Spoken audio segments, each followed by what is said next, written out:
Hola, ¿cómo están? Bienvenidos a un capítulo más de mi podcast donde vamos a estar hablando de libros importantes y que te van a ayudar en el desarrollo personal. En esta oportunidad vamos a hablar entonces de un libro súper chévere que se llama Inteligencia Emocional. Este es básicamente un audio resumen del libro de Daniel Goleman.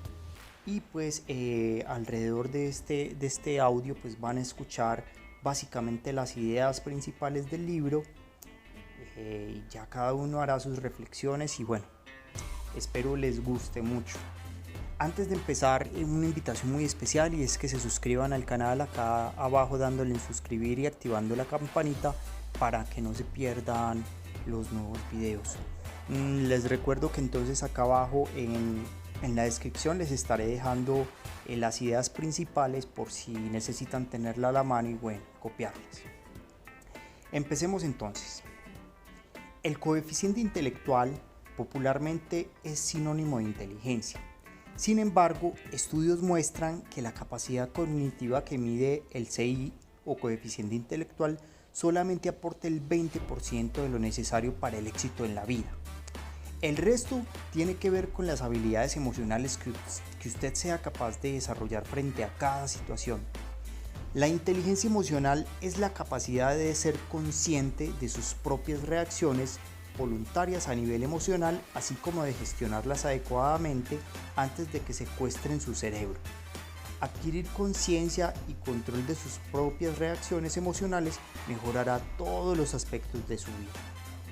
A continuación entonces vamos a hablar de 8 ideas fundamentales acerca del libro. Empecemos entonces con la primera, que dice: la inteligencia emocional es la comunicación entre la mente racional y la mente emocional. Se suele asociar la inteligencia con el resultado de una prueba psicométrica para medir el coeficiente intelectual o CI de una persona. La prueba fue creada por el psicólogo Lewis Terman durante la Primera Guerra Mundial.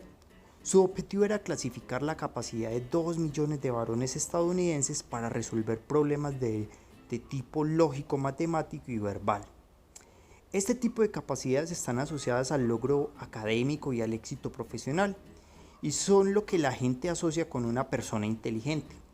Sin embargo, una persona con una mente racional asombrosa puede truncar su potencial si su mente emocional no se encuentra en equilibrio. El modelo de la inteligencia racional y la importancia otorgada al CI ha llegado a confundirse completamente con el concepto mismo de la inteligencia, lo cual es inexacto. Aunque es importante, el CI solamente da cuenta de un 20% de los factores asociados con el éxito en la vida, mientras que el 80% restante se componen de habilidades emocionales como la motivación, el autocontrol emocional y la empatía. A continuación les comparto una frase relevante del libro. Dice lo siguiente: nuestros sentimientos más intensos son reacciones involuntarias y nosotros no podemos decidir cuándo tendrán lugar. Continuando entonces, el modelo de la inteligencia emocional de Goleman establece la importancia de equilibrar la mente racional y la mente emocional para alcanzar el pleno potencial en todos los ámbitos de la vida. En ese sentido, la inteligencia emocional se entiende como la capacidad de discernir y expresar apropiadamente las emociones que ustedes experimentan. El objetivo no es expresar ni reprimir todas las emociones, sino buscar la expresión más sana de estas según el contexto. Pasemos entonces a la siguiente idea fundamental. La inteligencia de una persona es mucho más amplia que su coeficiente intelectual. El psicólogo Howard Gardner ha propuesto un modelo plural de la inteligencia individual y social, en la cual se toman en cuenta aspectos de la vida mental que no se reducen a las capacidades académicas asociadas al CI. Para Gardner existirían al menos 7 variedades de inteligencia. Tenemos entonces la lingüístico-verbal, dominio en el uso del lenguaje. Tenemos también la lógico-matemática, que consiste en la conceptualización de relaciones lógicas entre eventos y símbolos. Tenemos también la visual-espacial, que consiste en proyectar ideas en el espacio como hacen arquitectos y artistas. Tenemos también la corporal kinestésica, que implica el control y el uso del cuerpo en movimiento, como por ejemplo en la práctica de la danza y el deporte. Tenemos también la musical auditiva, la que reconoce con precisión el sonido como los músicos. Y tenemos también la interpersonal o social, la que permite comunicarse y ser empático con los demás. Y por último tenemos la intrapsíquica o intrapersonal, que consiste en el conocimiento y cuidado de sí mismo.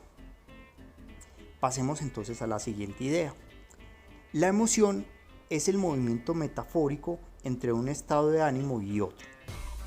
Gardner reconoció que su propio modelo de la inteligencia plural es producto de las ciencias cognitivas en las que él mismo se formó.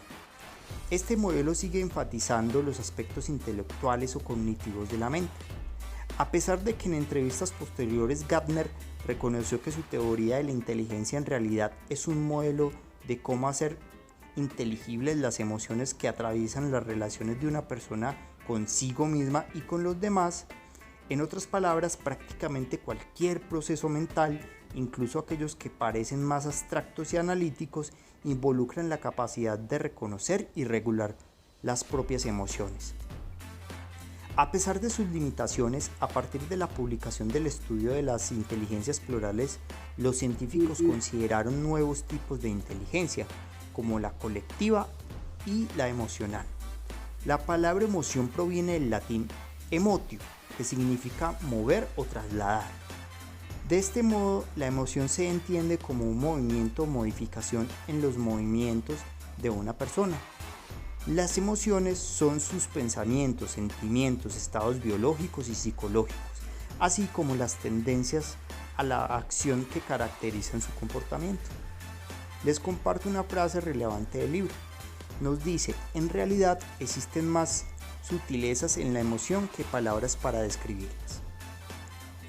En campos como la psicología y la antropología, la emoción se clasifica mediante familias o dimensiones que agrupan sensaciones similares. Así, por ejemplo, la dimensión del amor engloba la aceptación, la confianza, la adoración y el enamoramiento, mientras la dimensión de la vergüenza incluye la culpa, el remordimiento y la aflicción. Las familias y los espectros de la emoción son prácticamente innumerables y su experiencia subjetiva es única para cada persona. Pasemos entonces a la siguiente idea. La realidad simbólica comunica la mente emocional con la mente racional. Los psicólogos Paul Ekman y Seymour Stein desarrollaron de manera independiente modelos que distinguen las emociones de otros ámbitos de la vida mental humana. Para Ekman, la emoción es una ventaja evolutiva que permite que los organismos se movilicen al encontrarse en peligro, buscando preservarse a sí mismos. Según este modelo, los cambios en la expresión emocional se reflejan prácticamente de inmediato en la musculatura facial de la persona que la experimenta. Frente a una emoción intensa, el cuerpo reacciona alterando el flujo sanguíneo y el ritmo cardíaco durante unos segundos. Cuando el sentimiento perdura durante minutos u horas, se dice que lo hace de forma muda, como un estado de ánimo. A pesar de lo anterior, no todas las emociones son involuntarias. Si bien las emociones intensas pueden aparecer como respuesta a cambios internos o externos de la vida mental, usted también es capaz de producir una respuesta emocional apropiada según la situación que se le presente. Por ejemplo, usted no pensaría en felicitar a una viuda en un funeral o de ponerse a llorar durante un espectáculo de comedia. Esto se debe a que la actuación emocional y los comportamientos asociados culturalmente a las emociones se aprenden en la infancia y determinan una buena calidad de la realidad simbólica durante la adultez. La realidad simbólica funciona en el nivel de las percepciones irracionales. Según el modelo de Einstein, la mente racional asocia lógicamente las causas y los efectos, pero la mente emocional asocia unas cosas con otras sin orden ni concierto. De manera aparentemente indiscriminada sucede esto. La percepción de estas similitudes configura la realidad simbólica de cada persona. Pasemos entonces a la siguiente idea. La emoción se procesa neurológicamente más rápido que la razón. La explicación de estas emociones voluntarias e involuntarias se encuentran en las etapas más tempranas del desarrollo evolutivo del cerebro humano. Los mamíferos, al igual que sus ancestros evolutivos, desarrollaron una acelerada capacidad de reacción frente al peligro. El cerebro humano evolucionó a partir del tallo encefálico de organismos más primitivos. Este tallo es una estructura muy antigua que la especie humana comparte incluso con los reptiles. En algún momento de su evolución, la parte superior del tallo encefálico fue recubierto completamente por el lóbulo olfatorio. De este modo, el aroma de un depredador se volvió claramente reconocible y diferenciable del olor de una posible pareja en cuestión de segundos, lo que podía significar la diferencia entre la vida y la muerte. El tallo encefálico y el tálamo conforman el complejo sistema límbico, el cual está integrado por anillos, del latín limbus, anillos, olfatorios que recubren y encierran el tallo.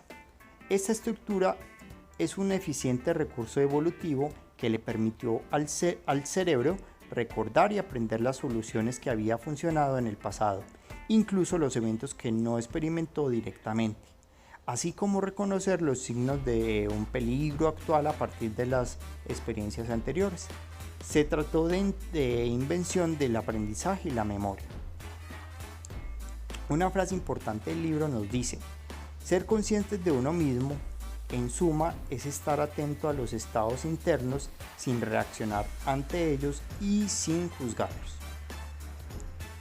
Pero hace aproximadamente 100 millones de años, los mamíferos desarrollaron una nueva estructura que les permitió planificar sus acciones a largo plazo, así como comprender sus propios sentimientos en lugar de reaccionar ciegamente ante ellos. El neocórtex. En los seres humanos, esta nueva corteza es la encargada del pensamiento estratégico, la planificación y la supervisión más allá de lo inmediato. Mientras que el sistema límbico le permitía al cerebro primitivo escapar o luchar frente a la cercanía de un depredador, el neocórtex le permitiría adelantarse a la aparición de este, hacer planes a futuros y aprender de sus propios errores. Pasemos entonces a la siguiente idea. Las emociones pueden secuestrar el cerebro al tratar de protegerlo. En la información que comparte el neocórtex y la amígdala está la base de la inteligencia emocional. Aquí se fundamenta, por ejemplo, la vida social, los apegos entre la madre y el hijo y el compromiso a largo plazo. La amígdala conforma una especie de vigilancia constante del entorno, pues es la encargada de activar la respuesta de lucha o de huida al activar una serie de respuestas hormonales y musculares para poner el cuerpo en alerta. En este sentido, la amígdala es capaz de secuestrar el cerebro por completo, pues es capaz de redirigir la atención consciente y la memoria cortical para tratar de encontrar una solución a la emergencia. Esto, sin embargo, puede hacer que un evento traumático de su pasado se active cuando una emergencia similar aparece en el presente.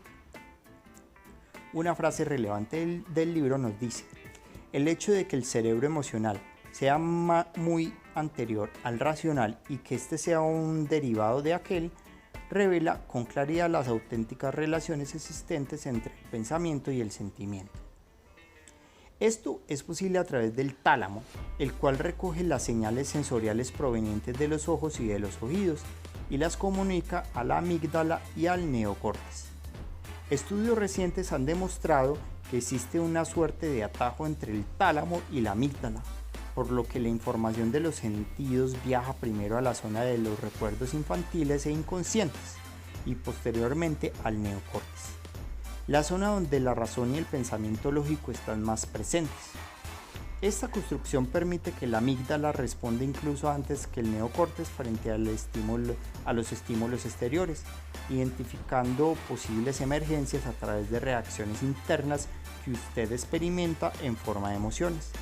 En otras palabras, usted se forma una primera impresión inconsciente de lo que observa.